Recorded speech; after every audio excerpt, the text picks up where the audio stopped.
आज hair wash करायचा होता, तर उठल्यानंतर केसांना जास्वंदाचं आणि कढीपत्त्याचं तेल लावून घेतलं आणि यशवीने इथे डब्यांचं दुकानच लावलं होतं. नंतर तिची अंघोळ करून दिली आणि तयारी करून दिली. नंतर ती सर्व बेबींना घेऊन झोपवून देत होती.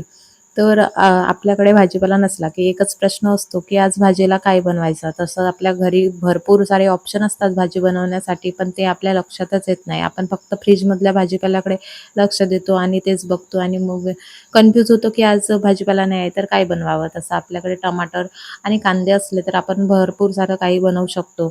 आणि आपल्याकडे मूग, मूग, वाटाणा, मसूरची डाळ, तुरीची डाळ आणि बेसन, सोयाबीनच्या वड्या ह्या असतातच, पण ते आपल्या लक्षातच येत नाही. फक्त आपण फ्रिजमध्ये भाजीपाला आहे की नाही ते बघतो. तर तसंच माझ्यासोबत आज सकाळी झालं. तर काय बनवू म्हटलं तर मग सकाळी तिखटच वरण बनवून घेतलं. मग माझ्या लक्षात आलं की सोयाबीनच्या वड्या होत्या, तर म्हणून मग रात्री सोयाबीनच्या वड्यांचीच भाजी बनवून घेतली होती. मसूरची डाळ बनवावं तर रियांशला आवडत नाही. तो म्हणतो की मच्छीसारखाच त्याचा वास येते, तर म्हणून मग ते बनवतच नाही मी. तर मग आज कडधान्य पण म्हणजे मूग आणि मोठ वगैरे पिलो टाकून घेतली उद्या सकाळी बनवण्यासाठी. रियांशला जेवण दिलं तर त्यांनी बेडवर बसून जेवण केलं आणि भाजी बेडवर सांडून टाकली.